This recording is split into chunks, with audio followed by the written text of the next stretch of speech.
feminine. It's also very childish because only women and children are so obsessed with happiness. But it doesn't make you competitive, because if you're concerned with being happy, that means you're only going to perform when you feel like it. That means you can't outcompete the men who perform every day regardless. And that's why, as a man, you need to be building a mindset that makes you as competitive as possible. And I think that considering happiness as a concept, as an idea in and of itself is a bad idea. It doesn't even cross my mind if I'm happy. It doesn't even cross my mind. I'm not shit. Every man understands you shouldn't be complaining about things you cannot change. You have to play the cards you're dealt. To be born a certain height and then to sit there and go, what do I do? Well, I'll tell you what you do. You become the best version of yourself, just like everyone else does. Nothing about the height is in and of itself enough value for me to be a valuable man. As a man, you build your value. You are born with the cards you're dealt. Sure, it'd be ideal. Look, I'd love to be 7 foot tall. I'm not.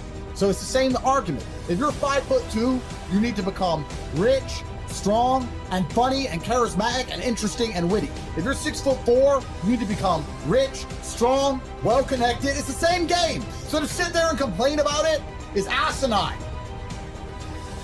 Email me their long lists of all the bad things that happened to them, and I reply, fantastic.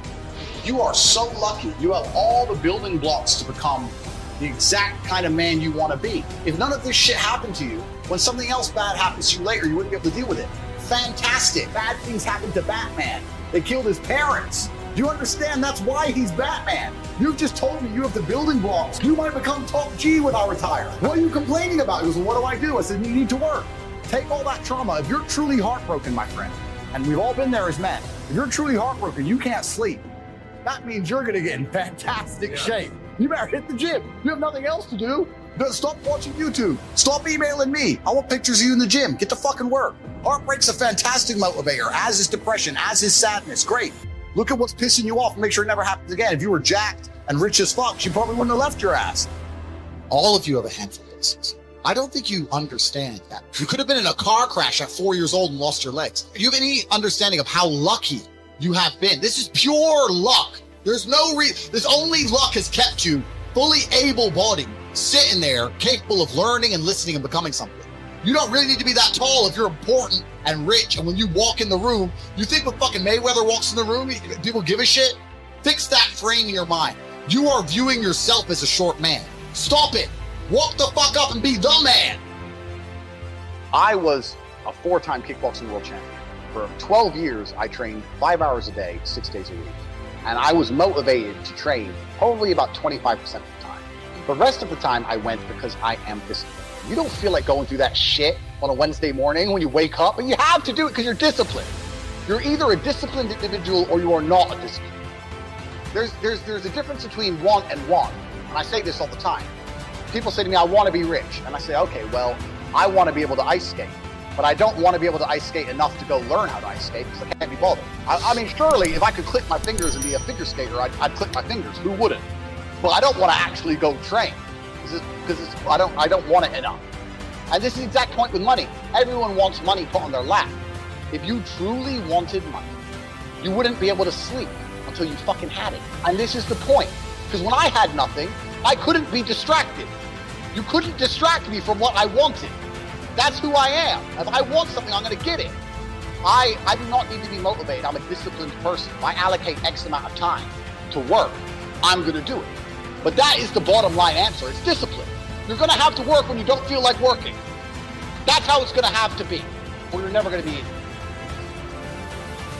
The idea that men don't feel emotions is incorrect. We feel emotions. I would actually argue we feel emotions with certain emotions stronger than women. I would argue that we feel heartbreak stronger than women. I would argue we feel anger like a woman could never understand. I would argue we are extremely emotional. Rage, pure rage. It's feedback. So when you get the feedback, it's all about how you internalize it and how you process it, right? It's having, stoicism's not feeling emotions. It's feeling the emotion and going, okay, why is this happening? How much does this really matter? What's the most intelligent move on the chessboard? Chess is a fantastic game because in the game of chess, there's no luck. If you lose, no matter how well you play, if you lose, at some point you made a mistake. Even if it's the most minor mistake, you made a mistake. So you learn to understand that no matter what happens to you, if you lose a scenario, you made a mistake. Maybe it's a tiny one, maybe it was 2 years ago, whatever, but you made a mistake. And you learn absolute and utter accountability for yourself. That mentality is extremely powerful to apply to all things in life. The position I'm in now as the most hated man in the world, although I agree and I truly believe it's unfair, I still take complete responsibility for it. I'm not going to sit here and say, I'm telling you why it happened when I talk about TikTok, YouTube Shorts, but I'm not going to blame them. Absolutely, they're a company making money and they're monetizing the best they can. Fantastic. All of this is my fault. But the Bugatti on my drive is my fault. And the yacht is my fault. The private jet's my fault. So it's all my fault. So I take the good with the bad. I take all responsibility for absolutely everything, including if a woman leaves me, if a woman stays, if I end up heartbroken, if I end up filled with rage, I take responsibility for that. If something happens to me that makes me enraged, I will take responsibility. Why has this happened to me? Why do I feel this way? How did I end up in this position? Consuming content in a whole is kind of part of it. You have to be very careful and curate the things you listen to. Like obviously this podcast has value and the people listening are doing the right thing, but there's a whole bunch of kids who are just consuming constant shit on Twitch and garbage. It's difficult out there for young people. I think it's extremely distracting world. We have the biggest companies in the world with the most advanced AI and tech in the world, designed to keep you distracted and addicted to screens, watching shit that is no good for you.